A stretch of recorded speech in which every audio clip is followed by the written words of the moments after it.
Hello, hello, and welcome. Welcome all as you all join us tonight. Thank you for joining Women's Way for the Closing the Gender Wealth Gap Forum on Advancing Gender Equity with Guaranteed Income.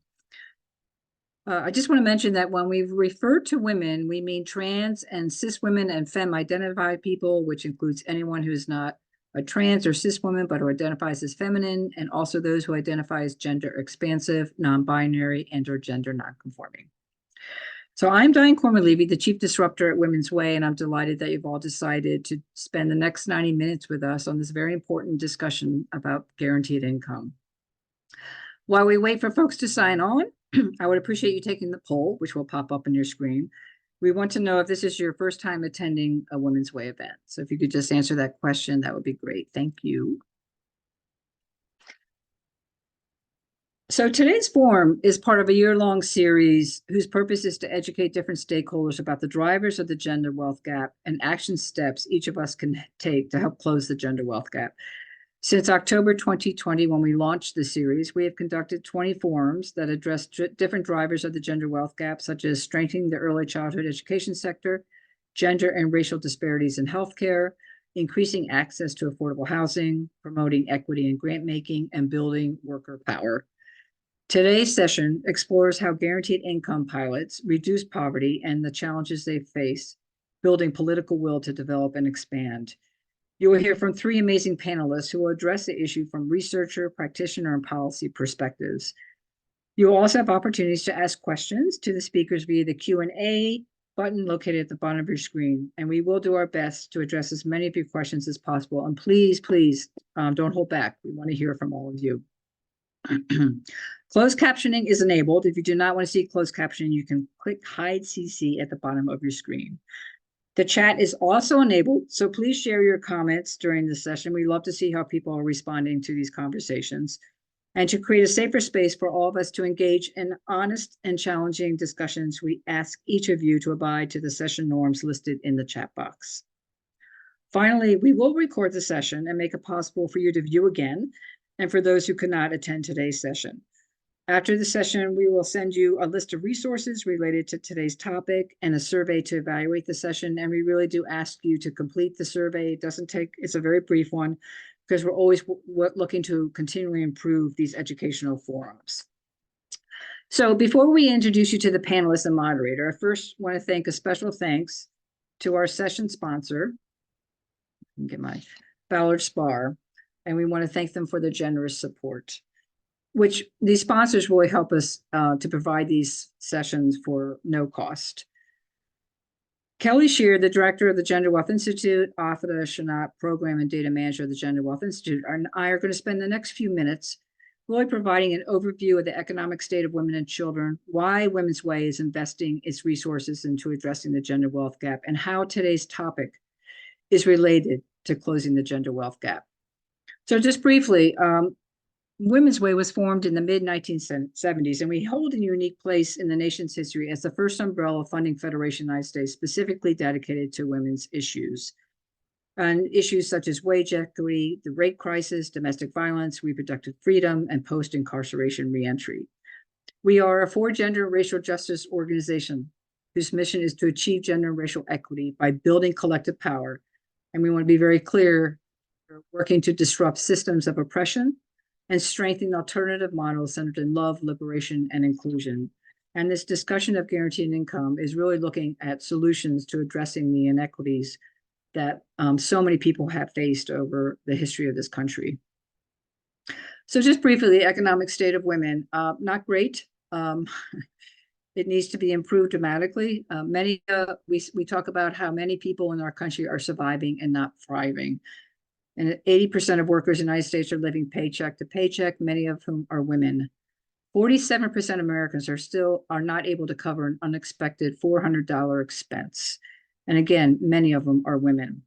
Philadelphia still has the great honor of having the highest poverty rate at just about 25%. It might have gone down a little bit, but it really hasn't moved in many, many years. And the largest demographic group living in poverty are women ages 25 to 34. We're going to talk about the gender wealth gap, which is larger than the pay equity gap. And it's really a bigger issue than the pay equity gap because wealth is a better measure of someone's economic status and security. Related to the gender wealth gap is the retirement gap. 80% of women are likely to be living in poverty by age 65. And if these current trends do not change, right, if we continue to go in this direction, then gender parity will not be achieved until 2133. And we don't want to wait that long. So what is the gender wealth gap? This shows the gap between non-Hispanic white men and women. Single white women own 56 cents on the dollar compared to single white men. But if you look at Hispanic women, they own 10 cents, and non-Hispanic Black women own 5 cents.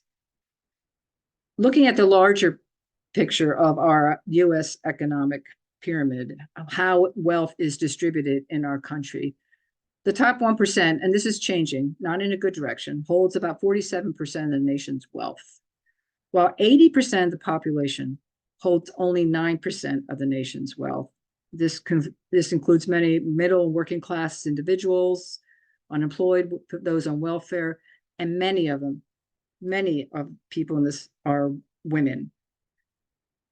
I want to share just some data, some stats, which really demonstrates how the wealth gap is growing exponentially in our country. So I'm just going to read a couple. During the past 2 years, the wealth of the world's 10 richest men doubled. The incomes of 99% of humanity fell at the same time. The wealthiest 10 people now own more wealth than 40% of all humanity. Elon Musk, in a single year of the COVID pandemic, gained some $118 billion. In that same year, the United Nations estimated that 150 million people fell into poverty. A couple more data points. The 3 wealthiest men in the United States, Bill Gates, Jeff Bezos, and Warren Buffett, own more wealth than the bottom half of America combined, for a total of 160 million people. Since 2009, 95% of income gains in the United States have gone to the top 1%. Meanwhile, an alarming 47% of Americans cannot put together even $400 in the face of an emergency. So I want you to sit with these data points. Just sit and reflect on it for a few seconds and ask yourself, is this okay? Is this the kind of country you want to live with? And is this sustainable? So in order to close the gender wealth gap, we need to answer these questions. Why do we have an economic system where 1% of the population holds 47% of the nation's wealth? And the majority of those are white Christian men. And the bottom 80% holds 9% of the nation's wealth, many of whom are women of color. How did we get here? How does our current economic system normalize and institutionalize greed? So to answer these questions, we need to understand how wealth and power were built in America and how they currently operate and who is benefiting from it and who is being harmed by it. We also need to understand that how wealth is accumulated at the top comes primarily from the extraction of wealth of others. So the expanding pools of great wealth are created by financial extraction, such as the growing crisis of families trapped in predatory lending and unsustainable debt, the stifling of small and medium-sized businesses that create jobs, and dark money's attack on democracy. Every asset held by one person is a claim against someone or something else. Debt is the claim on your income. A share of stock is a claim on a company's value, and boosting that value often means cutting workers' income to increase profits, which is a claim against workers. So there's a lot of things. There's a great book called Wealth Supremacy, and we actually interviewed the author, Marjorie Kelly, and she talks about the biased rules of capitalism and how they drive today's gender and racial equities. And capital bias is the bias towards the maximum increase of capital, the maximum benefit to wealth holders that operates inside the processes and institutions through which capital deploys functional power. Capital is the money that must limitlessly grow and operates through the mechanisms of profit extraction. So if you want to learn more about this, I really encourage you to read this book, Wealth Supremacy, because it really explains how our current capitalistic system works. So I'm now going to pass this presentation on to Kelly Shear. She's the director of the Gender Wealth Institute. Oh, no, I have one more slide. Sorry. So I have two more slides. So at Women's Way, we're like, how do we create an inclusive and equitable economy? And it really does require a new bold vision and a new normal, and one that provides solutions to centuries of systemic exclusion, extraction, exploitation, which has undermined the economic potential in this country. So we launched something called the Gender Wealth Institute in about 2020, 2021. And its vision is to close the gender wealth gap by advancing research and practical solutions that build wealth for women who are economically insecure. And this was built on actually 7 years of work that we started in 2017 when we started something called the Women's Economic Security Initiative, where we convened over 100 partners to really understand what are the drivers of economic insecurity of women and families in our region, and how do we start designing strategies to really move the needle and closing the gender wealth gap. So now I'm going to hand over the presentation to the wonderful Kelly Shear, the director of the Gender Wealth Institute. Great. Can you hear me okay? Yes. All right. Thank you, Diane. First, we want to begin by centering our definition of wealth pioneered by our friends at the Maven Collaborative. When wealth is accumulated, we live and retire with greater dignity, freedom, and peace of mind. Our communities are prosperous, resilient, and vibrant. Future generations have the freedom to dream big and become all they can truly be. And we are healthy and know that our families, networks, and communities are healthy, spiritually whole, and contributing. It's important to start here because we want to move the conversation beyond individual economic stability and the possession of financial assets. Both of these concepts are important, but often not enough to encompass the lived experience of abundance that we seek to build. Next slide. We also want to start by stating our theoretical framework for how race and gender interplay in the expression of power, as well as how our current economic system functions. Consider these points our key concepts. Next slide. First, a brief primer on racialized capitalism. We understand capitalism to be the private ownership of property where one class of people control and profit from the labor of the subordinate class. The social structure of capitalism reflects a system of relationships of domination amongst categories of people. The subordinate class is necessarily racialized, and the dominant class is white. As it relates to capitalism, whiteness is institutional, collective, and cumulative, and has little to do with individual experiences. It's a structural advantage that confers dominance and causes racialized outsiders to compete to seek the rewards and privileges of whiteness. Next slide. Wealth supremacy helps us understand why we exist in an economic system that believes wealthy people matter more than others. This concept refers to cultural and political processes and attitudes by which the wealthy accumulate and maintain prestige, power, and privilege, as well as how wealth is protected and grown by the privileged class. It's about the myths of extraction and exploitation that drive hoarding, as well as the system design that reflects the valuation and protection of that extreme hoarding. Next slide. Finally, heteropatriarchy is a logic that justifies the subordination of all those who are not heterosexual cisgender men. The civilizing projects of a gender binary, along with the construction of heterosexuality as a normative, serve the interest of the dominant. Anything outside of the constructed norm is seen as deviant and unworthy, and therefore oppression becomes justified. There's an ethos of meritocracy and a system designed to protect the interests of the dominant. These are brief primers on 3 concepts we feel are important. Of course, this does not encompass every idea worth mentioning, but instead offers a framework to understand how we get to dangerous outcomes like the gender wealth gap. Next slide. I'm happy to pass the mic over to Athira Shanat, GWI Program and Data Manager, who will give us a brief primer on today's topic of guaranteed income. Afida? Thanks, Kelly. So I'm gonna do, can everyone hear me okay? Okay, great. So I'm just gonna do a really brief grounding of guaranteed income within a larger landscape of welfare and anti-poverty policy. So when we think about welfare, specifically in the US, we can kind of think more contemporarily about the New Deal, the creation of Medicare and Medicaid. We get food stamps, and then we move into the 60s. We see Social Security. We see subsidized and free services offered to people. The approach is we offer free services that everyone needs, especially people in poverty.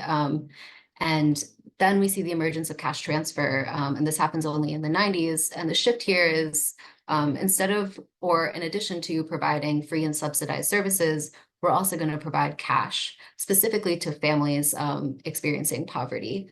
So this is a fairly significant shift in terms of how policymakers and people in power are thinking about anti-poverty work. So the components of cash transfer are that it's temporary. It's for a set period of time that starts somewhere from like 6 months and can go to a couple years. That there are regular cash payments that happen at frequent intervals, so usually a month or maybe every other week. And then in these earlier versions of cash transfer programs, they're conditional cash transfer programs. So in order to receive funding or receive those regular payments, recipients have to participate in certain programs and meet certain eligibility requirements. And so we see these programs start being implemented in South and Latin America first, in the Caribbean. They're shown to be major stabilizers economically for families. And so some of these conditional requirements are where we can take the example of TANF, for example, TANF, which is pretty widespread in the US and only comes to the US in the 90s. So the idea is eligible families have to be making under a certain amount and either working a certain amount of hours or participating in job and workforce development programs in order to receive their money. So there's pretty strict requirements around what individuals have to do or families have to do in order to receive funding. Next slide. So the issues with conditional transfer over time, as we are able to kind of study the impacts of these programs, is while they're great stabilizers as folks are receiving funds, once that funding ends, it's unclear what the impacts of the programs are. And so people find that in qualitative interviewing, we find that many of the recipients find the conditionality in particular to be prohibitive to their well-being. The idea that in order to meet all these requirements, heads of households are having to work really hard in order to work a certain amount of time, but not make more than a certain amount, or not make a certain amount and have to attend these programs, which takes a lot of capacity on people that are already experiencing extreme stress from financial duress. And so once the programs are over, once the funding ends, people aren't necessarily on a road to becoming more financially independent. In addition to that, these programs with conditional transfer are extremely costly to implement. The constant monitoring of people's eligibility requirements, of fulfilling their program requirements, attending certain programs is labor intensive, resource intensive, and just generally bloats the cost of programs like these. And then, of course, there's the social cultural impact. So with these terms that Kelly's introduced, living under racialized capitalism, interacting with heteropatriarchy, these policies create an impact on the individuals that access them. So we can't ignore the ways in which engaging with these programs can be extremely disempowering to the individuals that are that need them. And so we start to see with these findings a cultural shift in anti-poverty policy. which takes up a rights-based approach. So if the conditionality of these programs are not actually what individuals experiencing poverty need, what if we remove the strings? What if we just give people cash? And so the really powerful and kind of, in some ways dangerous thinking about this is the idea that folks who are experiencing poverty aren't experiencing poverty because they don't know how to make good decisions around their money, but that there are larger systems in place that that make it extremely difficult for people to experience financial independence or gain financial independence, that these systems are built kind of for folks at the bottom of the pyramid to stay at the bottom of the pyramid. So we see a shift towards unconditional cash transfer, removing those strings. And then we see newer programs like guaranteed income, which we'll talk more about today, and universal basic income, which are unconditional cash payments for a set period of time. But the required programs, the mandated requirements are loosened and expanded. People are thinking of new, or policy researchers are thinking of new ways to determine eligibility or who is deserving of funds. That versus how much, like having an income ceiling, we're thinking about which communities do you live in? What does the community that you live in look like? What industry are you in? Where do you work? And so there's just a widening and understanding of what poverty looks like and how people experience it. Next slide. And so we start to see unconditional cash transfer, things like guaranteed income and universal basic income gain a lot of attention. Unfortunately, with the COVID-19 pandemic, there's mass layoffs, widespread economic instability, and guaranteed income comes in as this really fast way to provide stability to pretty much everyone. And so in this vein, we start to see a bunch of different pilots pop up all across the country. And to date, there are over more than 100 GI programs that have been instituted in the US alone.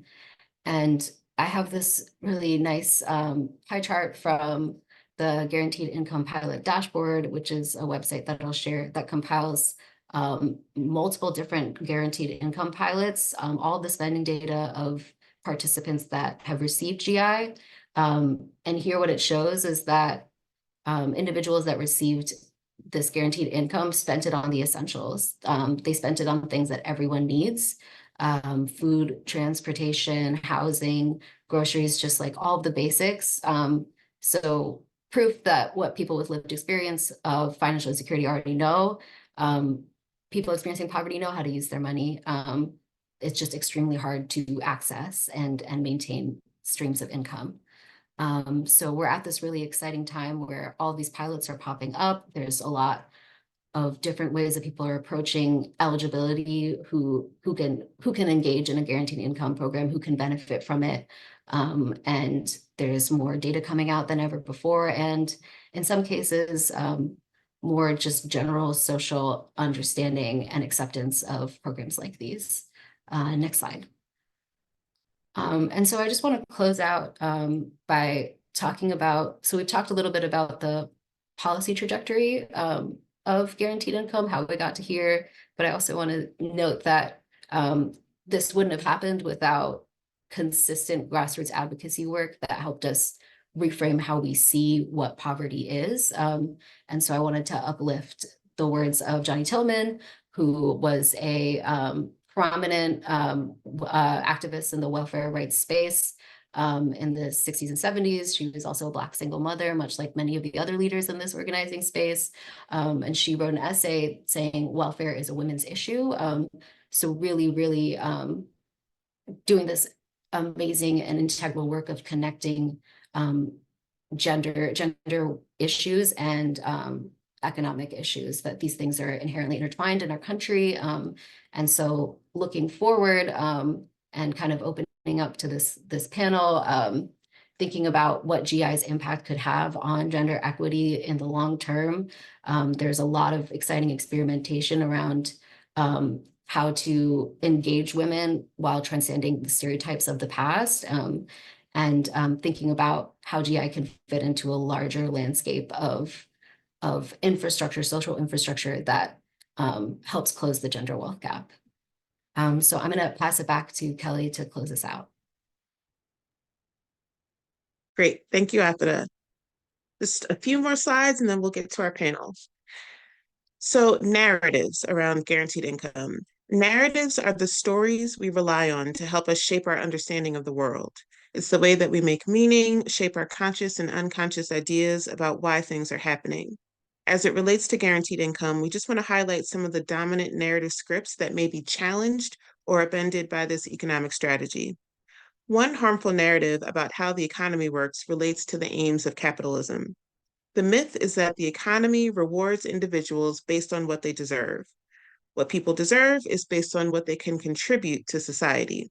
In this way, the narrative upholds the idea that the gains of the wealthy are due to their own merit and the economic struggles of the rest of us are due to our own failures to contribute meaningfully to society. It's worth considering how racial, gender, ability, and class biases also shape our understanding of the concept of merit. Another harmful narrative is around the concept of basic needs. Though the phrasing suggests that there are key things everyone needs to have a minimally viable quality of life, we don't operate as though there are fundamental economic rights afforded to all of us by nature of our being. Movement organization Liberation in a Generation offers a concept known as full economic citizenship, meaning the right to be fully compensated and valued, to have fundamental needs met, and to find safety and security. Guaranteed income builds on this idea by holding us accountable to the idea that basic needs are indeed basic, not tied to extraordinary feats or even to concerted efforts, but are the building blocks of the human experience. Next slide. Additional narratives are also at play in the conversation around guaranteed income. The American dream idea suggests that prosperity is available to all who are willing to work hard. It says that people are economically where they deserve to be. Therefore, the wealthy work harder, take more risks, have greater creativity, and have greater intelligence. This completely ignores the experiences of the 99% and illogically presumes that wide swaths of people are experiencing deep poverty and inequality due to their individual choices. This misdirects the conversation away from how systems create conditions and how individuals manage to negotiate basic survival in the midst of sophisticated economic design that demands their subordination. Furthermore, the very ideas of deservedness and meritocracy take big systemic causes and individualizes them. It says that poverty and wealth gaps are individual problems that can be fixed or reformed rather than symptoms of institutional oppression. Guaranteed income looks at institutions such as government and philanthropy and asks, how can they be transformed from systems of harm into sites that operationalize structural changes necessary for economic security? It rejects the idea that people must overcome a multitude of personal deficits in order to survive, and instead challenges those that own and control capital to provide safety and security to everyone. Guaranteed income may, in fact, help us shift from a framework that insists on focusing on fixing people instead of fixing systems.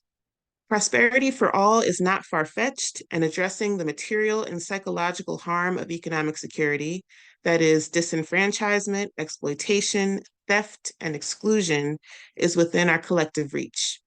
Guaranteed income can be a strategy that provides us the power to move to economic liberation. Next slide.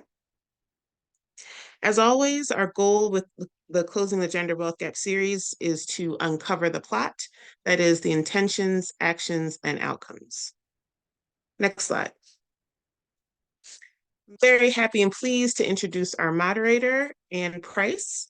Ann Price is co-president and founder of the Maven Collaborative. She previously served as president and director of the Closing the Racial Wealth Gap Initiative at the Insight Center for Community Economic Development. Ann was one of the first national thought leaders to examine and push for narrative change in addressing race, gender, and wealth inequality. She was also one of the first experts to make the connection between criminal and civil legal system debt and racial wealth inequality by focusing on state-sponsored child support debt. Anne is an experienced researcher, advocate, and trainer. She has spent 30 years in the public sector working in a wide range of areas, including child welfare, hunger, welfare reform, workforce development, community development, and higher education. Anne's work has been featured in the New York Times, The Nation, The Washington Post, The Mercury News, City Lab, O Magazine, the Stanford Social Innovation Review, and other publications. Anne holds a BA in economics from Hampton University and an MA in urban affairs and public policy from the Milano School of Management and Urban Policy in New York City. Welcome, Anne. Thank you so much, Kelly. And thank you all, Women's Way, for that great introduction and really getting us grounded in the topic of guaranteed income and its roots and tying it to your work focusing on women and wealth. I'm so pleased to have such an amazing group of panelists that can speak to a lot of the issues that were raised in your opening remarks. And instead of reading bios, and thank you for reading that very long bio, Kelly, I want them to be able to introduce themselves. I want to really have them talk to kind of what brought them to this work. I'm going to take a little bit of moderator's privilege and say, I've been working on this issue for about, I think, 7 years. And what brought me to this work was I'm located in California, in the Bay Area, was all the conversation from Elon Musk and the other tech bros about what guaranteed income really should be about, and felt like, you know, there had to be a voice around racial justice and the roots of how we think about a guaranteed income. Thank you for lifting up the National Welfare Rights Organization. But let's hear from our panelists. Naya, I want to start with you. Kind of introduce yourself and what brought you to the work. Sure, yeah. Hello, my name is Naya Samuels. I'm really happy to be here. Thank you all for inviting me and allowing me to contribute towards the great work that Women's Way is doing. I am the co-chair of the steering committee for the Philly Joy Bank. And so I guess to kind of tie in how I got here, I'll tell you a little bit about how we got to the Philly Joy Bank. So as Diane said earlier, Philadelphia is the poorest of the 10 most populated cities in the US. But on top of that, I'm going to add another really disturbing statistic, which it also has the highest infant mortality rate amongst those cities. And within the city of Philadelphia, Black infants are 4 times more likely to die before their first birthday than white infants here. And so the Philadelphia Community Action Network, or the CAN, is a broad coalition of stakeholders that designs and creates initiatives to reduce the infant mortality rate in our city and also to eliminate racial disparity in that rate. And so the Philadelphia Department of Public Health, Division of Maternal, Child, and Family Health acts as the backbone agency of the CAN, but other stakeholders include healthcare systems here in the city, nonprofits that provide maternal and child family services, birth workers, and lived experience experts or parents here in Philadelphia. I fall into those last 2 categories. I am both a lived experience expert and that I am a parent raising children here in Philadelphia. And I'm also a birth worker. I'm trained as a doula and a lactation educator as well. And it was from the Philly CAN that the Philly Joy Bank was created. So the Philly Joy Bank is a guaranteed income pilot that will launch in June of this year. And it's going to provide 250 pregnant Philadelphians living in targeted neighborhoods with $1,000 a month for 18 months, beginning in pregnancy and extending through the child's first year of life. And so it's really my passion for connecting parents with resources and support that allows individuals, families, and communities to thrive that brought me here to guaranteed income. Thank you, Naya. Let's hear from Dr. Amy Castro. Amy. Sure, thanks. And thank you all for having me. So I'm Amy Castro. I'm the co-founder and co-director of the Center for Guaranteed Income Research at the University of Pennsylvania. We're running a whole bunch of these unconditional cash experiments. Started out working first in Stockton with then Mayor Michael Tubbs, sort of designing the Stockton demonstration and figuring out what that would look like. And sort of key piece of background, Ann Price here was one of the key people that we leaned on when trying to design that project. We knew that we needed to talked to anyone and everyone we possibly could, and you were at the top of our list. So thanks again for showing up at weird coffee shops back in 2018, as I was like flying into the Bay. What sort of brings me to this work, I'm just going to be super direct about it, is rage. I come to this practice as a social worker. I was trained as a social worker first. I spent many years working in family homelessness in West Philadelphia and throughout the city, and really started out, working on the ground in community. And at that point, it was sort of the early 2000s. And what I know now, what I didn't understand then, was that I was watching the seeds of the foreclosure crisis erode Black wealth in the city, particularly up in the Northwest. And so you saw these people who had these hard fought, against all odds, were able to buy properties in the 60s, the 70s, the 80s. These houses were paid off. They were systematically targeted and exploited by predatory lenders for many of the places that a lot of us have our money in banking. And just watch that wealth go away. And people just be completely marginalized in our city, despite some pretty heroic efforts by community servants at the city level, and also in the nonprofit space. Carry that forward, practicing as a social worker and then moving into the research space, started to study predatory lending, and then realizing, like, over and over and over again, the poverty by definition is lack of cash. And I could build an entire career out of telling everybody how big and bad foreclosure is. And I certainly did that for a period of time. But at a certain point, I think those of us who have a degree of privilege, like, we have an obligation, I think morally, to try something different. And so, this sounds avant-garde now, right? Because there's webinars on guaranteed income. You can Google it. This is a thing that's now a thing, right? But going back to 2018, when the work started, there were only 3 of these experiments in the United States. And so really, like, I come out of this, like, I'm super blunt, just really angry that we tolerate the system as it is. And it doesn't necessarily have to be that way. So, my primary driver in thinking about this work is saying, like, we don't need to accept the current state of affairs. And we need to be willing to take some risks and try something new, and some things will work and some things won't. But we're not going to know unless we try, right? So in a real kind of granular way, that's how I ended up in this space. Thank you. Rage. That's a good reason to get involved. Will, let's hear from you. Tell us a little bit about yourself and how you got into this work. Yeah, thank you, Ann. So my path into this work, I started out in foreclosure prevention and consumer bankruptcy, litigated there for a long time, and then worked area-wide and region-wide on foreclosure mitigation, which eventually bled into affordable home ownership, and promoting programs like that, which eventually bled into economic empowerment and financial empowerment activities like fair and affordable banking, anti-predatory lending, and things like that. And then I was the recipient of a gift. I had a coworker who moved on to another space and had put the nuts and bolts of a guaranteed income project together. I'd been very interested in it for a long time. And yeah, our mutual boss said, hey, I think you should take over this project. I think it'd be great. And I think it really lines up with the rest of the portfolio. And I was thrilled to do it because at that point I was nose against the window on these projects. So yeah. Great. Thank you. That's such an interesting way to get in, and what an incredible gift.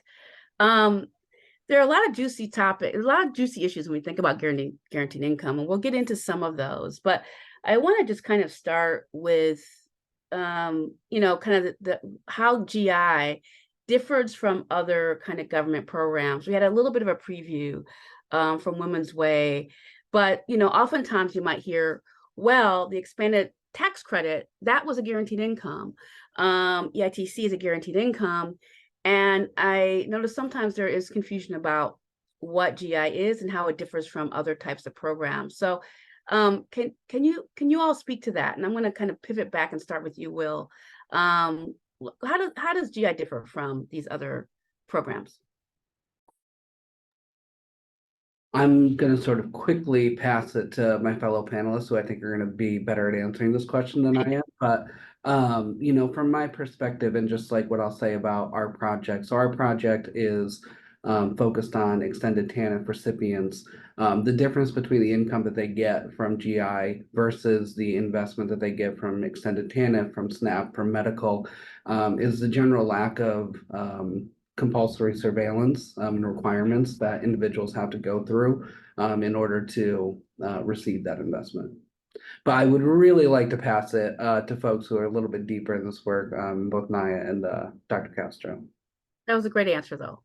Anyone else want to jump in? Naya or Amy?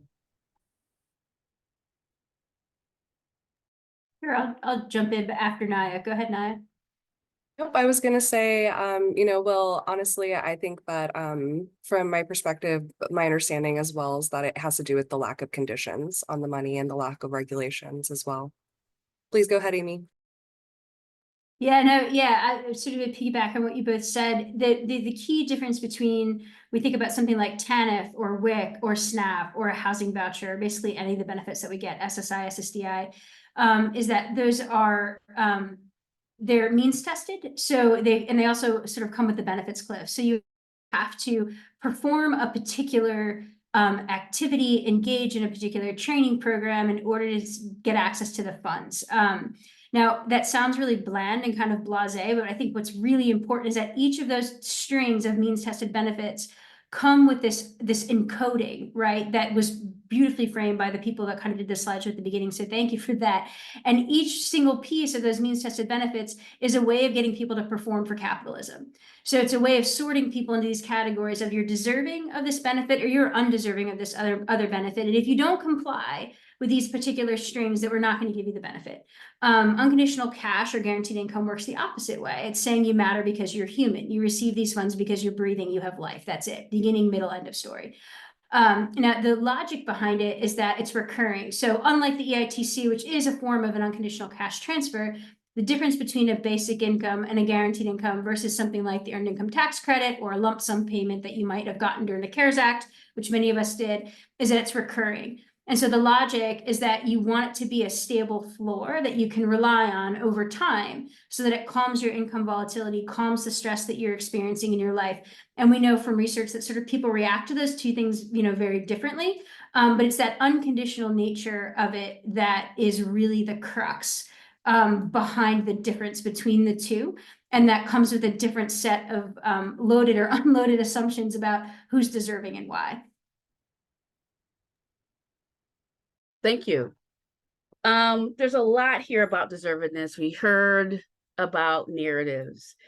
And I often say, like, if you're doing work on guaranteed income, you're doing narrative work, whether you are intentionally doing it or not, because of the narratives behind giving people cash and the idea of deservedness. So I'd love to hear from you all in terms of how you think about narratives in this space, narrative work, why it's so important, and any work you're doing around narrative, around GI. Whoever wants to start, just jump in. I'm happy to jump in. So we are 11 months into our 12-month pilot.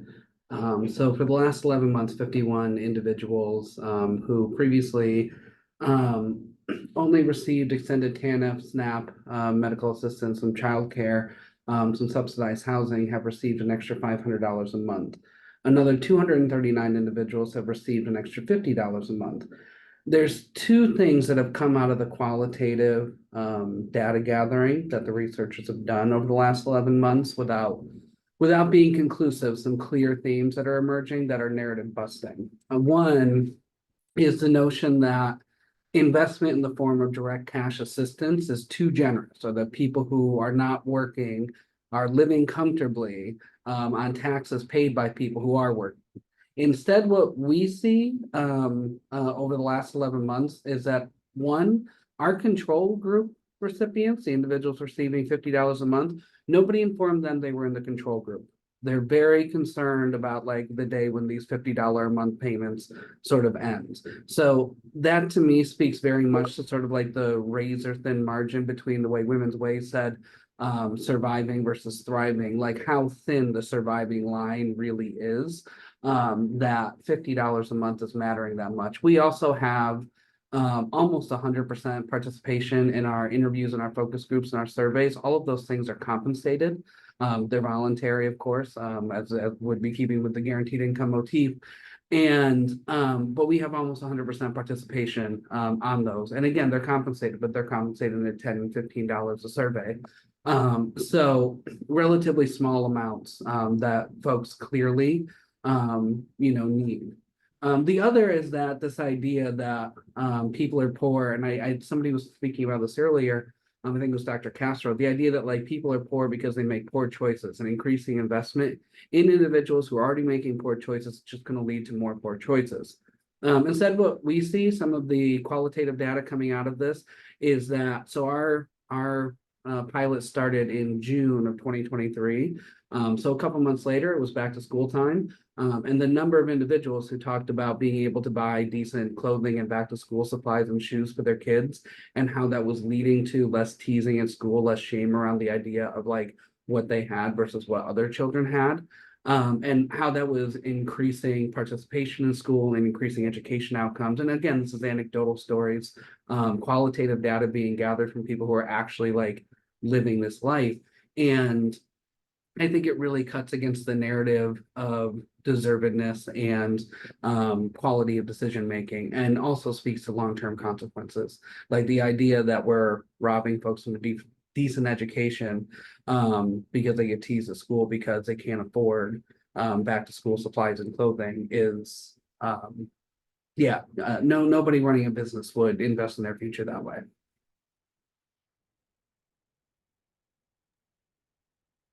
Let's hear from other panelists. Thank you, Will. That was really great. Yeah, I'm happy to jump in.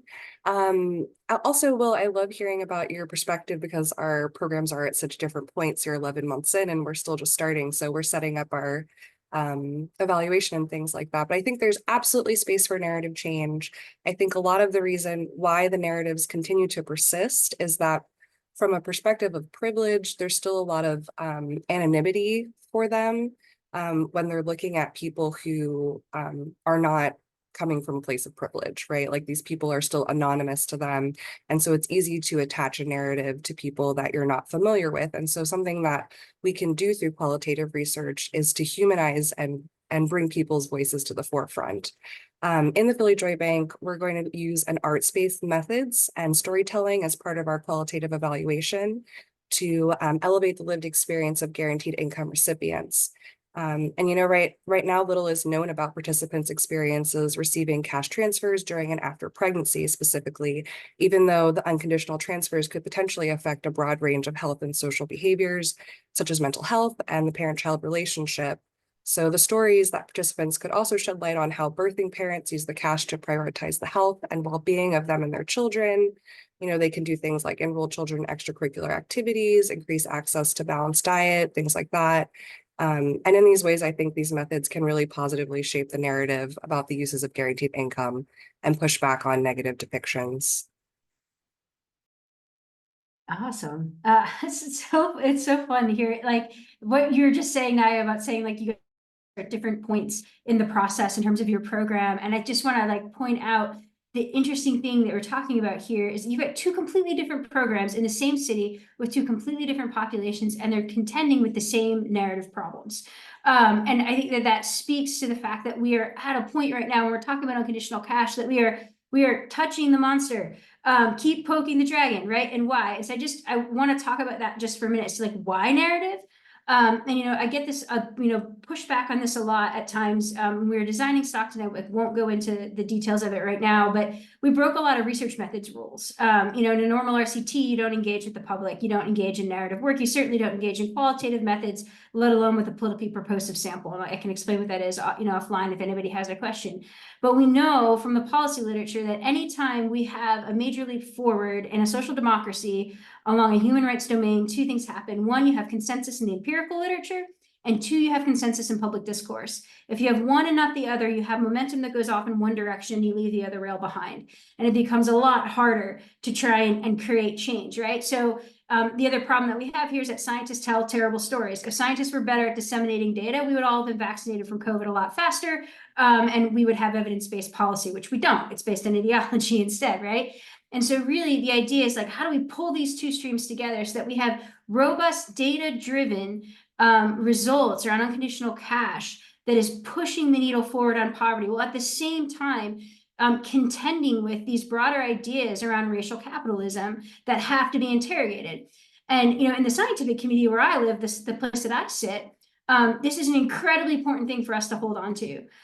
Reason being, I can have all the data in the world, but if I do not convince the public and I cannot convince politicians that we need to change the way that we think about the social contract, we are dead in the water. All we're going to do is migrate the myth of the welfare queen off of TANF and onto guaranteed income. So I can wave my magic wand tomorrow. I can, if I were to pass UBI for all the United States, so I can live in a magical la-la land of Andrew Yang and everyone gets $1,000 a month. All that would become is the exact same thing that we contended with Reagan. And so what we have to do is to think about, first of all, like, what are those narratives? How do we interrogate them?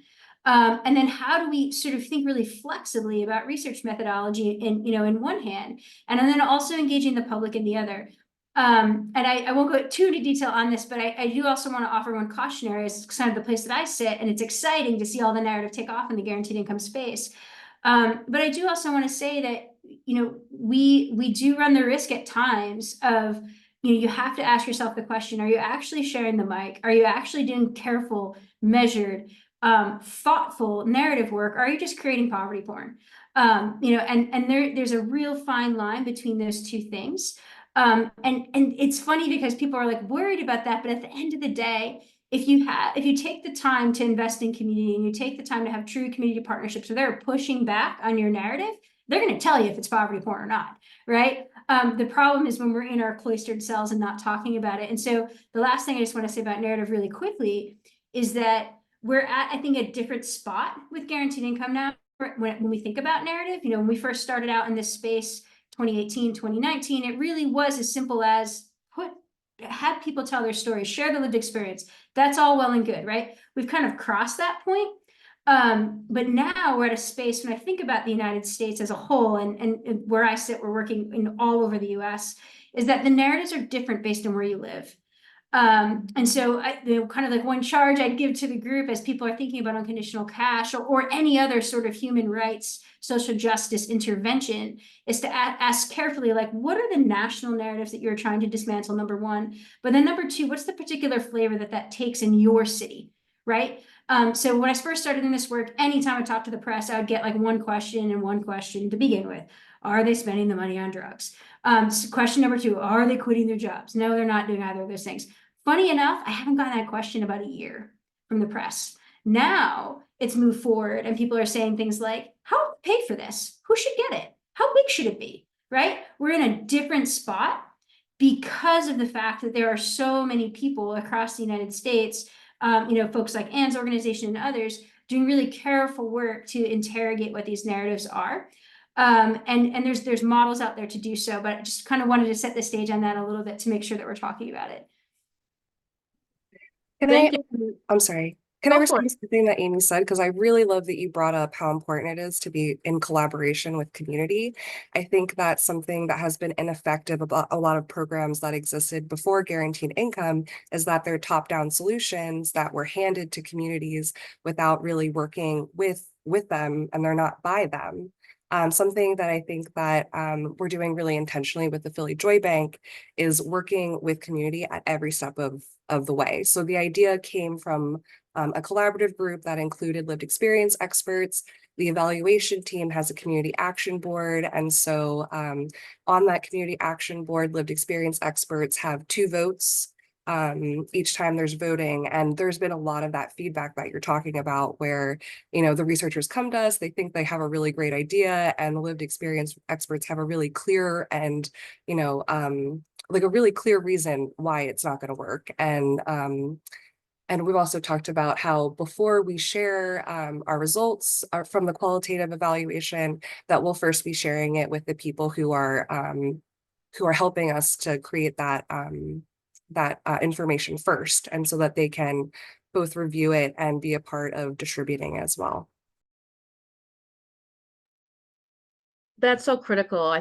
Thank you, Naya, for bringing that up. I think in the process of doing narrative work, some folks think it's just storytelling. Storytelling is part of that, but you really have to understand what those deep-seated dominant narratives are and how they play out locally in your community, to know exactly the mental models, those things that help us know, make sense of the world, how you're actually shifting those or how you want to shift those. Because this work really, and in sum, is really about changing the way that our relationship around trust and cash, and the fact that people can make their own decisions about what's best for their family. So these are really, really good examples. Thank you all from that. Margaret, I see your question in the chat, that it's about the social return on the investment of GI, and some a bit about narratives. And we're going to get to that question about really what we're seeing quantitatively and qualitatively. So that question we're going to get to. The question you have about, do narratives attract different advocates? It's one of the questions in the chat. Do narratives attract different advocates? Does anyone have any thoughts on that? That's an interesting question. Oh, yes. Oh my, yeah, that has been my experience. I would imagine Naya and Will being at different parts of sort of city government, that you've seen something really similar. One of the things that I think is really interesting is that, I've been doing social justice work for a really long time. I have a bit of a baby face. I've been around the block a couple of times. And unconditional cash is the only idea that I've ever seen garner support from both the right and the left, and not just right now. That is the history of unconditional cash in the United States. So we're talking, Nixon and the Black Panthers. Okay, y'all, did Nixon and the Black Panthers agree on anything? No, but they both agreed on unconditional cash. So, I know we've got Phoebe here on the sort of like here in the webinar. It's like Phoebe's roots go back there as well. And thinking about, global women's strike, and thinking about, women's pay for care work, right? So these things have roots in the US, and it is a bipartisan sort of effort. But by the same token, the advocates that are drawn on the right and the left to support unconditional cash vary in their motivations. So I tend to be a pragmatist at the end of the day. I'm like, if you don't tell me what to do with guaranteed income, I will work with you. As long as we're about getting money into the hands of people and studying its effectiveness, right? But I think the motivations are really different. And so on the right, we typically see support from an advocacy perspective for unconditional cash with ideas around efficiency, and ideas that really have their roots many times in libertarian thought. And that's something that we need to contend with. On the left, it tends to be more of an idea around racial justice, reparations in some cases, or just sort of poverty alleviation. And so if you think about the Venn diagram where those two things overlap, it's fairly easy to get support from both sides, because there's a little elegance in the idea of giving people cash, because the elegance in the idea is that it's simple. Turns out it's actually incredibly complicated to give people money, as Naya and Will know well. But that narrative can pull people together. But then the places where it diverges with advocates is really around the devil's in the details as to why you're doing it. And so I will take the moment to shamelessly plug that in the work that we're doing at the center, and many of our sort of interlocutors, is that we are not advocating for eliminating the safety net, is that we see guaranteed income and unconditional cash as working in conjunction with it. And that's really the place of divergence with some of our coalition building, but that's also a key line in the sand that we will continue to hold for that reason. But yeah, different advocates are drawn to different things, but we do know that the language around agency, freedom, and self-determination tends to draw advocates from both sides of the political aisle. Did anyone else have any other thoughts about that? It's not a fully developed thought, and I don't have the experience with the breadth of viewpoints that Dr. Castro just shared.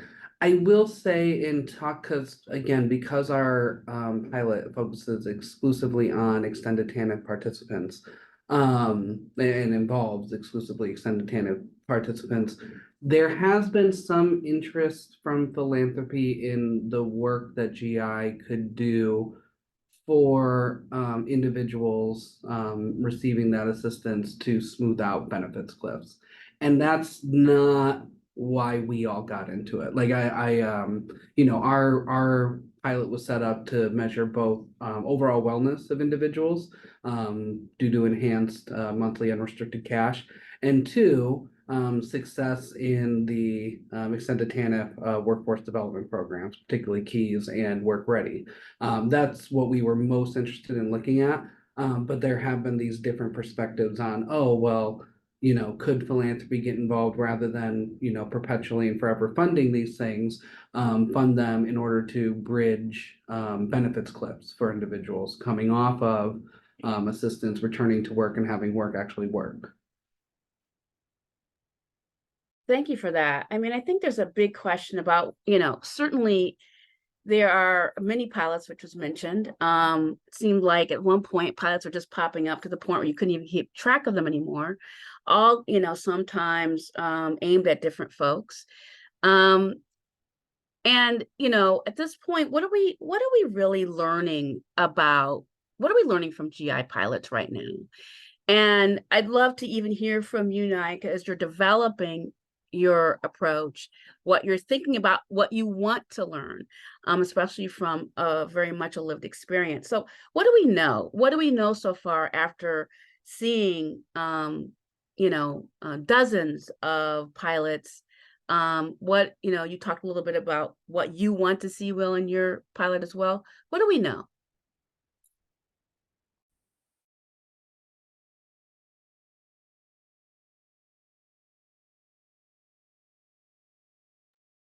Well, I think like Women's Way already has said so well, a lot of what we're seeing from existing guaranteed income programs is that people are spending their money on basic needs. And so for us personally, I know that we are looking to assess the feasibility and acceptability of the Philly Joy Bank and of guaranteed income specifically for pregnant people.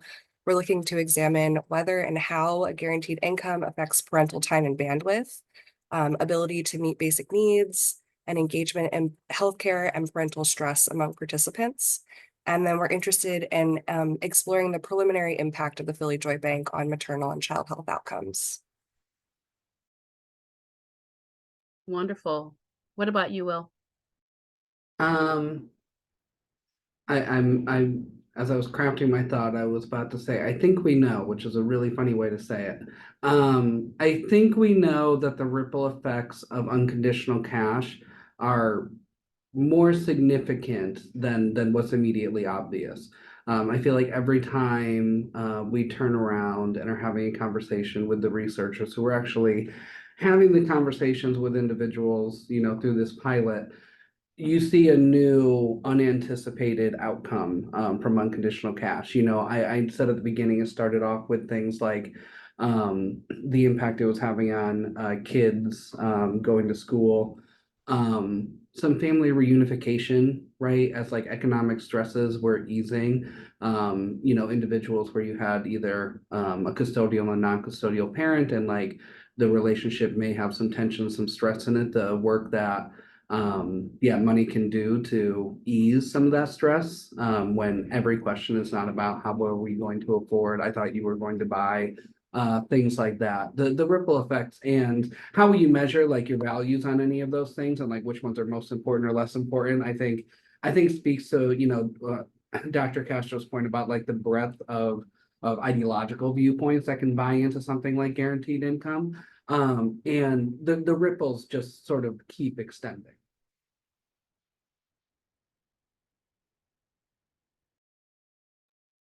I want to talk a little bit about, and thank you, Phoebe, if you haven't checked the chat. She has a great post in the chat about some work that's being done and the idea and talking about the role that mothers play in our society, but it's not seen as work. So let's talk a little bit about gender specifically. We know that there are some pilots that are very targeted to pregnant people, targeted to young mothers, women in public housing and the sort. So what do you all think that GI can do for women? Women in terms of their, not just even their income position, but possibly even for their wealth position. Talk a little bit about what you're either seeing or what you really intend to change about the way that women's economic well-being is going to be shifted through GI. Anyone can start. Yeah, I'll jump into that really quick. I think just to sort of for those who are interested in learning more, the first person I'd point to looking at the work on this is Almaz Zeliki, who is really, she's a political philosopher and really has done a lot of the work, careful work at thinking out how does gender play out when we think about things like unconditional cash. And one of the things Almaz points out, which I think is really important and key, and has a lot of people have sort of taken up this mantle in the United States specifically, is that when you're designing a guaranteed income program or an unconditional cash program, making certain that the target recipient is an individual, not the household. So if we think about the way that patriarchy works and the way that financial abuse works, you don't want that payment going to the household. What you want is it going to an individual. And so one of the things that we've seen, I sort of can't name places yet, but stay tuned. Data will be being released very, very soon in coming weeks on this. Is that we have seen many instances where women do receive unconditional cash and they use it to leave abusive relationships pretty quickly. That's a really clear one that you would expect to see.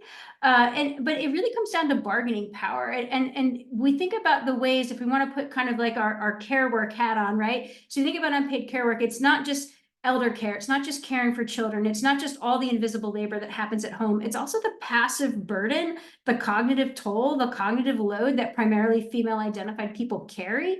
Of, anybody here on this call who's female identified, I would imagine there's some kind of a ticker running in the back of your head right now about like, who didn't go to the dentist yet in your house? Did your mom do what she was supposed to do to get into assisted living? It's like that constant drain. And when we put that sort of invisible toll that's not necessarily written into the economy in the same way as other forms of wage labor, right? You're then shoving it into the gender wealth gap. You're then shoving it into income inequality. And it's sort of a further burden on female identified people. And one of the things that we've seen with guaranteed income is that it creates breadth and it creates space. So in the first month, month 1 to month 6 of most guaranteed income programs, what we know from the data is that people are typically catching up on back bills, material hardship. They're just getting stability. It's like, make the world stop shaking, please. Then around month 6 to 8, you see an expansion where people, their lives calm down, their cortisol chills out a little bit, and they have this space of breath and possibility where they're able to reimagine what it is they want to do for themselves. In that space is that what GI is doing for people, and I'm saying this not from the narrative piece, I'm saying this from actual data that we're working with, is that what happens in months 6 to 8 is that it allows people, particularly women who obviously are, women of color who are carrying a far greater burden in these mental health pieces, it allows them to space to reimagine what they want their life to look like. And I mean that in small ways, like who's watching my child after school, all the way up to bigger ways, like, do I need to stay in this job? And so in a really practical way, one of the findings that I'm most excited about coming out of the GI space is that when people receive unconditional cash, it does emancipate them briefly, just briefly, and just enough from the demands of wage labor and sometimes exploitative, forms of capitalism, that they're able to bargain a little bit and say, you know what, I'm going to wait just 1 more week. I'm going to wait 4 more weeks. I'm going to wait 5 more weeks to stay home with my child in Naya's case, right? I'm going to do just a little bit more so that I have some bargaining power. And what that does for people in terms of how they see themselves in relationship to the market, it starts to create a seed of resistance in the mind, which is really, really exciting. And as far as where that takes us, how long does that finding hold up? What does it mean for women in the long run? I don't know, right? Like, I don't think guaranteed income is going to resolve the wealth gap. This is an income inequality issue. We're not addressing wealth here, we're addressing income. But it does beg the question, like, we've got thousands and thousands and thousands of women now in the United States who've been receiving unconditional cash over the past 3 years. That does something to people. I know that it does because I can see it in the data. And I can see it in their lives, like in a really open way. And so to me, it's like, sometimes there's an answer I can give you from the research, but on the other hand, I think of this as such a space of possibility. And the fact that we don't quite have an answer is kind of the best thing. Right? Because we oftentimes have trouble reimagining what the future will look like. And that's because those of us who are in positions of power are the ones trying to do it. So when we're kind of pushing things down and out like that, I think we are recreating possibilities along gender lines that we can't quite put our finger on yet, but we know that they're there intuitively, which I think is why, folks like Naya and Will know, like, hey, I've never done this before and I've never done this program, but I know who to trust. And I know how to trust the community. Thank you. Any other thoughts? Naya? Yeah, well, first, I just want to say I'm really enjoying learning from our other panelists as well. I feel like I'm like saving some of these tidbits for some of the things that we're doing. But I wanted to speak a little bit about the place where health and wealth meet. And so some of the other guaranteed income projects that we've been in collaboration with who have done work with pregnant people include Abundant Birth Program, or the Abundant Birth Project, which is in California, Bridge Project, and Healthy Baby Prenatal Benefit, which was in Canada. And I just wanted to share with you all some of the really large health impacts that the results of the Healthy Baby Prenatal Benefit shared with us. So the outcomes that we saw from that research were that there was a 17.5% reduced risk of preterm birth and a 21% reduced risk of low birth weight. We know that that preterm birth and low birth weight are some of the major reasons that people end up in both the NICU and also some of the major reasons why ultimately people end up having to deal with infant mortality. And so by reducing those risks, we're increasing people's health and their wellness, but also that is affecting them positively in a financial way, right? Because we know that things like NICU stays, extended hospital stays are major costs for families as well.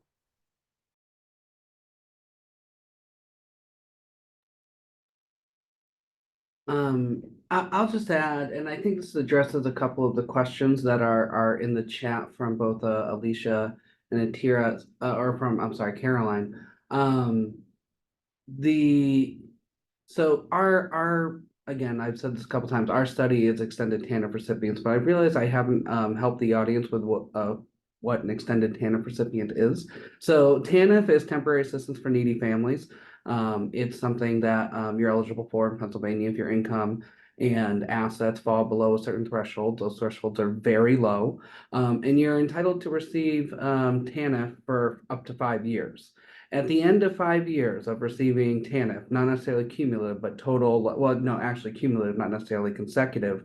If you have continued barriers to employment, you can be approved for extended TANF. So our entire population, by definition, are individuals who have been living, a family of 4 has been living on a TANF subsidy of $403 a month for at least 5 years. And the only way they've maintained eligibility for that is by having income and assets below extremely low thresholds.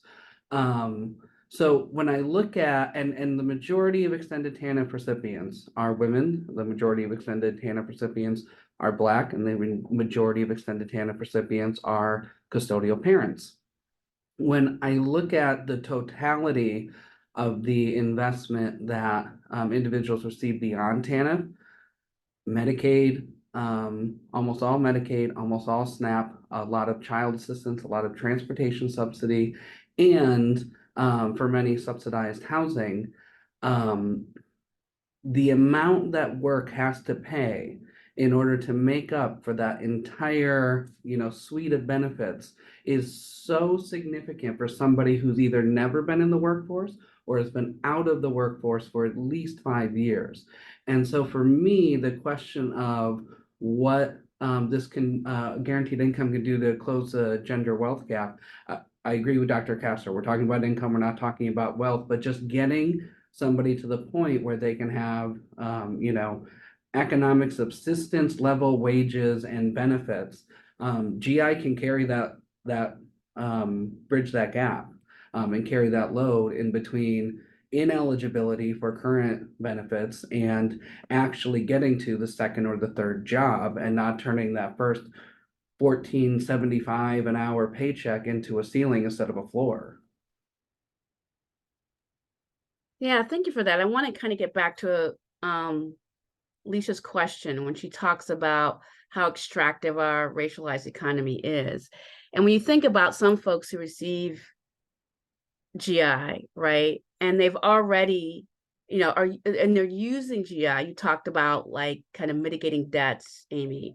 And I think about the work that is done in the Magnolia Mothers Trust, where women start to mitigate debts. Well, some of these debts are really unjust debts.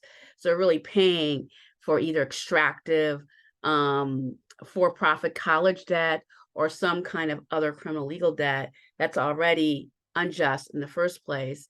So how do we not allow GI to just subsidize low wages, wages that we know people who are in jobs based on their gender and race are already pushed into low wage jobs? How do we not allow GI to subsidize low wage jobs like AITC does? That's the question. Any thoughts on that? I'm sorry, I'm really jumping in so fast. I'm obsessed with this question. I wish I had a clearer answer. I was gonna say that you asked it. It's a really open and important question. I think speaks to this tendency that sometimes happens in the guaranteed income space, at least right now, is to think it's a silver bullet, right? Is that we've got these really great results.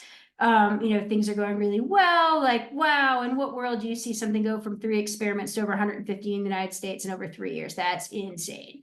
Right. So like the momentum is like, yay, here we go. But I think that what your question points out is the fact that we can have this wonderful, beautiful, simplistic intervention, right, that we insert into the market. But if we don't do the careful work of disentangling the other ways that the market is predatory around people, including advocating for a living wage, including eliminating things like predatory lending and different types of products and spaces that people are immersed in, all we're doing is putting a guaranteed income intervention into an unjust space.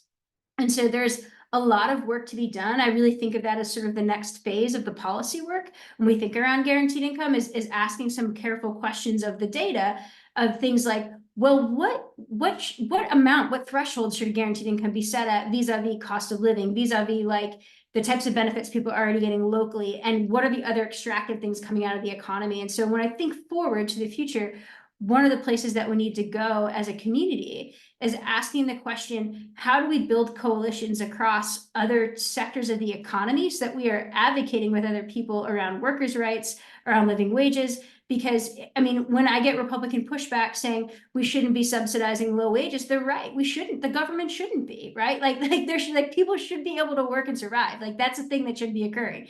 And so I don't think GI is, Band-Aid per se, but it's also not a silver bullet. And I think that there's a lot that we just don't know yet on that. I don't know if one of my other panelists want to jump in.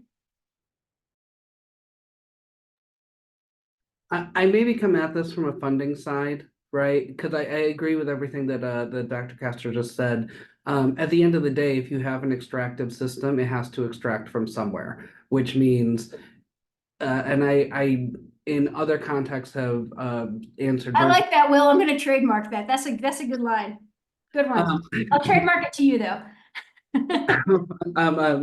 By all means, I prefer to stay open source. Anyway, so I've answered versions of this questions another way where, an extractive system is set up to tolerate a certain percentage of folks who can't afford housing, who can't afford food, who can't afford transportation. And so you can move the numbers up and down, the amount of like monthly income. If the system remains extractive, it just means food and housing is going to become more expensive. So I think you have to come at it. I think the next piece of it is who's paying the guaranteed income? Like, where is that funding coming from? And if it's not redistributing from folks who extracted, then it's just the same system, just at different numbers. Great. I didn't say wealth tax, but some people say wealth tax. I didn't say wealth tax because, I'm not a politician. I'm not advocating policy, but some people would say wealth tax. Thanks, Will. That's great. I know we only have about 12 more minutes left. I know there are a couple of questions in the queue, Caroline and Jamila. I want to get to those questions and open things up a little bit more. I know there's so many other areas of this work and conversations that we could be having. But I want to just pivot a minute to what's happening in the space of guaranteed income. So right now, we know that 11 states have put forward anti-guaranteed income legislation. 2 states have passed that legislation. So we're seeing, and other programs are being attacked. I can speak quite frankly to Abundant Birth Project that's been attacked. Targeted programs are being attacked. Public programs are being attacked.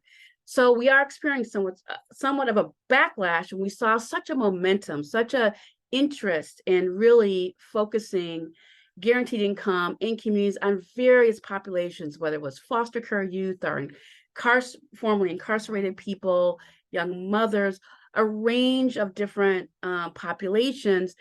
So what do you think, first, as you're launching projects, launching a program, as you're in the midst of yours, Will, and what you've seen over time, Amy, what we can kind of think about the moment that we're in, and what we need to be doing to ensure that guaranteed income still is a viable approach to thinking about economic and financial precarity and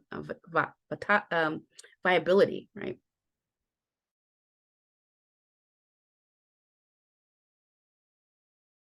Yeah, I mean, do you want to kick it off, Will? Go ahead. Why don't I speak to sort of what we're seeing nationally, and then if I could pivot the question, but you push back, please, Naya and Will, if you'd like. I would love, especially because we have a lot of local people, I think, on this call, if you could talk about a bit what pushback has looked like for you all trying to get a program off the ground in Philly. I'm like biased, and I just am excited to see momentum in my hometown. The way I'm sort of thinking about pushback right now is I almost feel like we're in a third wave. So, you know, first when we were socializing the idea in Stockton, it was like, can you even get this to work? Like, it was just like proof of concept, like full stop. Like, it didn't ever expect for it to happen again. And in that sort of space, the first kind of wave of pushback that we received was the things that you would expect, things that were associated with these myths around the welfare queen. People are going to use the money on drugs, alcohol, they're going to quit working in mass. If anyone can figure out where to live in the United States on $500 a month, let me know. That sounds great. I will move there because I don't know where you can live on $500 a month. So that's just a fool's errand to begin with. So kind of first wave of pushback really was kind of leaning into these tropes that you hear. One of my favorite stories about that was when we released the data early on with Stockton. The Wall Street Journal took out their Sunday morning op-ed, the entire editorial board, to call us a much ballyhooed research study that we were so insignificant and pay no attention. But pay no attention, but the Wall Street Journal took out its entire Sunday morning editorial to say that we were insignificant. And for that insignificant, then why are you talking about Mayor Tubbs and the Wall Street Journal in your Sunday morning editorial? Surely you have something else going on in the world. You know, fast forward to now, the Wall Street Journal is just reporting on guaranteed income as though it's a thing. So change is possible. So that first kind of piece really kind of leaned into those first tropes, right? Kicking that horse. And then the pandemic came and really sped things up. And local politicians and the federal government, all right, so don't forget, Trump signed your CARES Act checks, okay? Like, he is who he is, and at the end of the day, what he did was put his name on those checks, and that actually helped the movement in many ways. And so it socialized the idea to another level, and then the pandemic just accelerated the conversation on cash that had been taking place for many, many years. Pushback then really shifted to become who gets the money, who's paying for it, how long does it last? Really kind of like these architecture questions. Now we're in this third wave, which is, as the pandemic has sort of calmed down, we're going back to wave one. And we're leaning back into those original tropes of, if you hear the language, if you go download some of these bills that are passing in Texas, Arizona, Iowa, Arkansas, Wisconsin, some other places, the language mirrors TANF almost identically. Or it mirrors some of the things around myth of the welfare queen. And so as we kind of enter this third wave, it's, oh, wait a minute, public momentum is moving faster than legislation. We're now going to start to try and target individual people, right? So that's sort of like on a landscape is kind of what we're seeing happening right now, kind of all across the US. But the other thing that's really interesting is that resistance is coming from both sides. So like, it's not an accident that Texas Supreme Court passed that law last night, blocking the guaranteed income program in Harris County. So you had 1,900 American households in Texas that woke up this morning thinking they were getting guaranteed income and they didn't. Right? Like, and so if you think about the strongest findings on guaranteed income right now, it's around moms of newborns in the baby's first year study. I can't think of a more Republican social conservative talking point than new moms staying home with their babies so they can breastfeed. But we don't need to argue with that. That's like pediatrics. But it's so threatening. The idea of cash and power is so threatening that we're now back at wave one. And it just shows that, like, you have to be in the long game. That like, this is not something that's a flash in the pan. We're really excited about, get a bunch of programs off the ground, and then we move on to homelessness or something else. Like, this is a long game. Like, we have to think about it that way. And so, yes, like, we're now at that point where it's like actual legislation, but the legislation is mirroring some of those original tropes that go all the way back to Reagan's Run, the myth of the welfare queen, and some of the tropes that came prior to that. Thank you, Amy. I'd love for the panelists to talk a little bit about what they see as possible backlash or pushback in launching your program, or the 11 months you've had yours going, Will. Yeah, I will say I agree with everything Dr. Castro just said. And I would add on to it that idea of, the threats coming from both sides. So sustaining this work has been incredibly difficult, right? We're a 12-month program. That's what we got funding for. That was the minimum amount our researchers were interested in looking at. And what we're trying to demonstrate is that compulsory work requirements for individuals receiving public benefits can be made to work better and actually lead to better outcomes and more savings for the tax coffers and things like that. And in order to demonstrate that, we opined shortly after starting to several funders that it might take more than 12 months to see, the impact for some folks, right? That we might need more like 24, 36. And, amongst a bunch of what I'll call like-minded individuals, right? Like individuals who are not going to be passing this sort of legislation or coming to these sort of like conclusions as a court, a lack of a willingness, like a lack of an appetite to, put more onto a pile or to fund another study. So I'm personally more, the backlash I'm more worried about is the soft backlash, like just sort of the exhaustion with the movement and not achieving enough for folks to be inspired to continue on.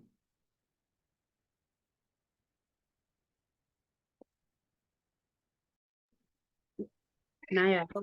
Yeah, so the three different things that I heard Dr. Castro bring up were like narrative, who's getting the money and who's paying for it. And, coming into this from where we are now, we've been able to address some of those things in advance.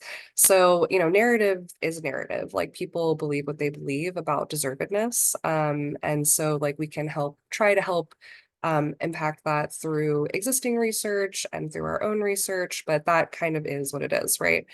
Who's getting the money? I do want to circle back to Abundant Birth Project. Abundant Birth Project is a guaranteed income project out of California. It was originally from I believe the San Francisco, Oakland area, and it specifically targets Black and Pacifica parents, pregnant people, who have the largest maternal mortality rates in that area.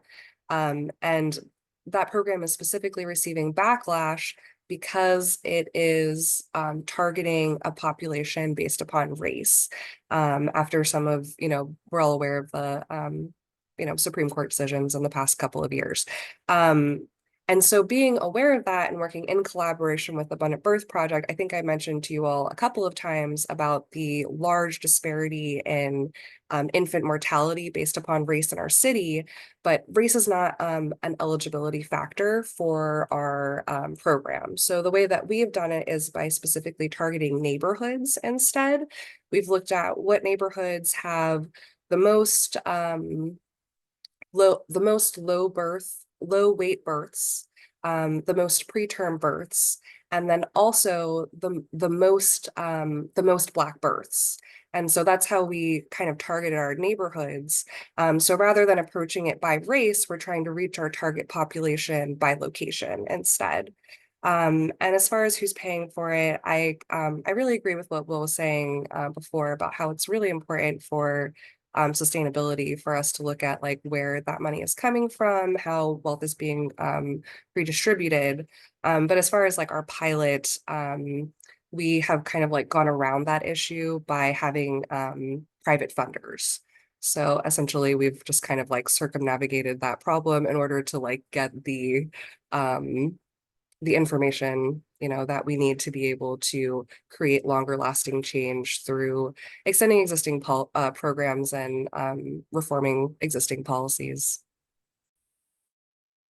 Thank you all. We're like 1 minute to the end of this webinar, and there's so much more to discuss. We have some questions in the live chat, and hopefully we can even get those questions answered. I think the question around what would happen if GI is seen as an entitlement? Will people be stigmatized? That's a really juicy one. And there's some more technical questions. So I want to make sure that we get those answered. But we're at the hour now, and I just want to thank you all for bringing such thoughtfulness to this issue. There's so much more to explore, but want to say thank you to Women's Way and turn it back over to you all as we conclude the webinar. Thanks, Anne. Great. Thank you, Anne. And I'm just waiting for Diane to bring up the slide, our final slide. But while she's doing that, just want to say thank you very much to Anne for your skillful facilitation and moderation, and to the panelists for all of your knowledge and experience. There were so many questions in the chat, which lets us know that people are really interested and engaged and are paying lots of attention to this topic. So we just want to remind everyone that we will send out the slides. We'll have a recording of this conversation in case there's something that you missed. All of the resources that were either shared in the chat or that came up in the conversation will also be included in a resource guide that we'll send out. So we encourage you to continue to ask your questions, to dig into the research, and to check out the websites and the work of the panelists here and more who are contributing to the field. We love that you're all so interested and engaged. So we thank each and every one of you for your attendance, participation, and engagement in the conversation. A reminder that our Closing the Gender Wealth Gap series is ongoing. So we'll continue to explore how to close the gender wealth gap in our series. We have some dates and topics listed here. So we hope to have you register for upcoming webinars, and we'll see you back there. Just a reminder for you to please take the survey that's listed in the chat right here, because we want your feedback. We want to know what you're interested in and how we can improve these sessions. And also to follow us on social media and check out our website for announcements and for invitations to join us in the fight. So thank you all again. Thank you, panelists. Thank you, moderator, and everyone. Enjoy your evening.